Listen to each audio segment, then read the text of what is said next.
Buenas tardes, soy Carlos Cañoli, licenciado en Administración Pública, coordinador académico de la Asociación Argentina de Administración Pública, y con estos breves minutos vamos a hacer una introducción al curso Modernización del Estado.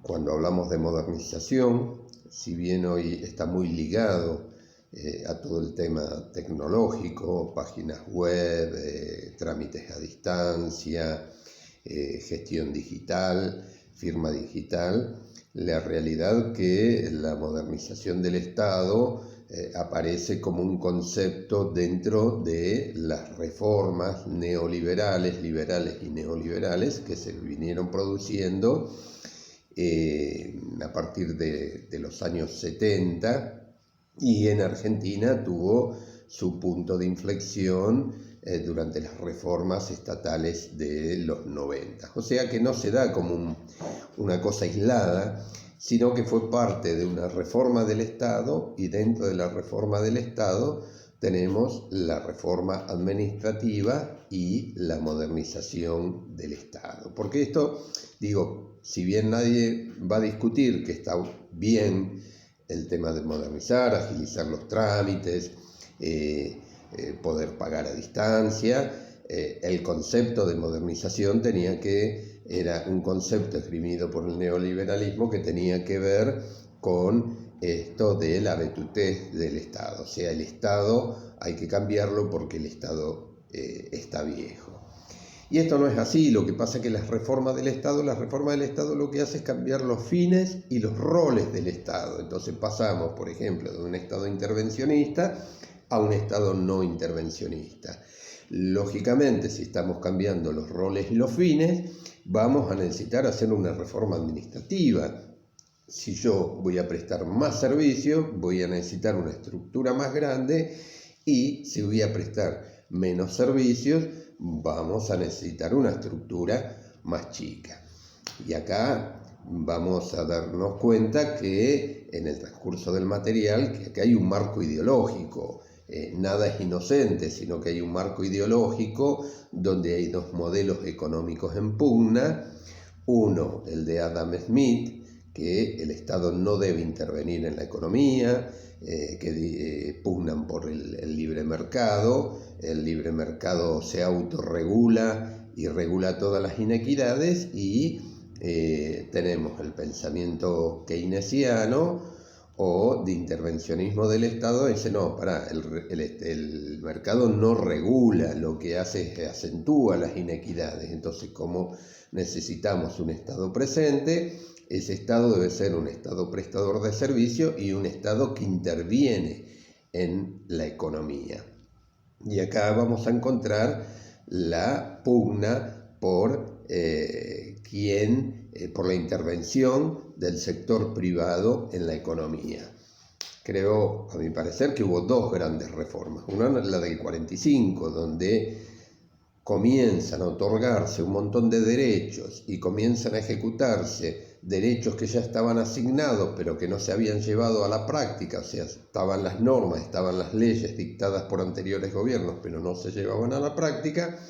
Y ese nacimiento de nuevos derechos dio a construir una nueva administración pública, primero nuevos roles del gobierno y una nueva administración pública que diera cauce a todos esos nuevos servicios que iba a prestar el Estado.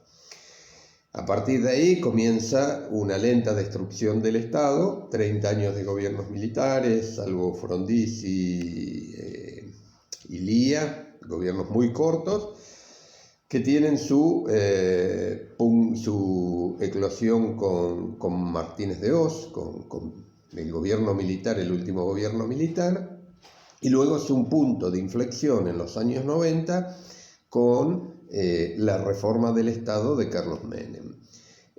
Recordemos, hasta ese momento, o sea, durante los gobiernos militares, el último gobierno militar y el gobierno de Carlos Menem, hasta el gobierno de la Rúa, los ministros de Economía tenían un poder enorme. Suenan todavía los nombres de Alzogaray, de Martínez de Hoz o de Cavallo.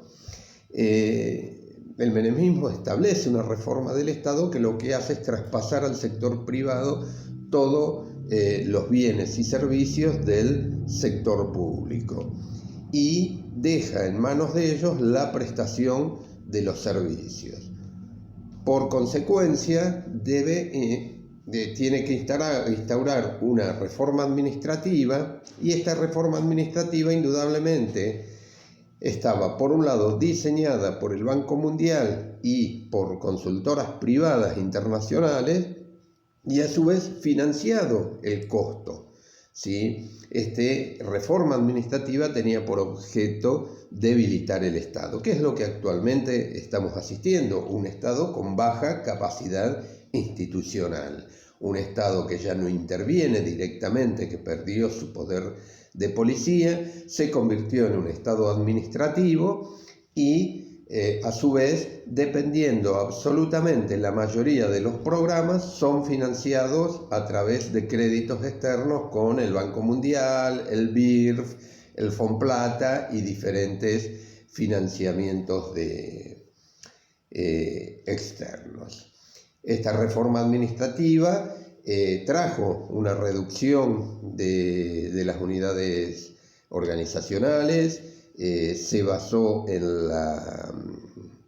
en el despido del personal, en el traspaso a las provincias recibieron una cantidad inusitada de agentes del gobierno nacional, maestros, médicos, personal de salud, personal docente, y ¿qué pasa? Se buscaba que este Estado administrativo fuera un Estado chico, pues ya no prestaba más servicio a la ciudadanía. El Estado tiene como obligación solamente prestar sus servicios básicos, ¿sí? Sus servicios esenciales, que hacen a la esencia del Estado en sí, que no son muchos: las relaciones exteriores, la defensa exterior, la seguridad interior, la emisión de moneda, la emisión de leyes.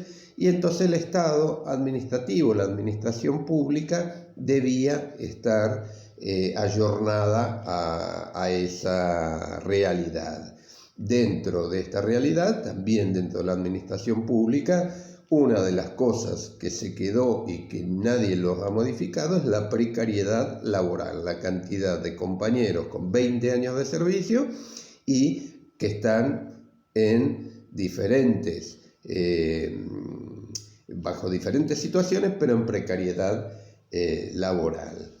La modernización del Estado, si bien las leyes de firma digital y otra serie de normativas estaban firmadas, algunas desde los años 90, otras desde los años 2000,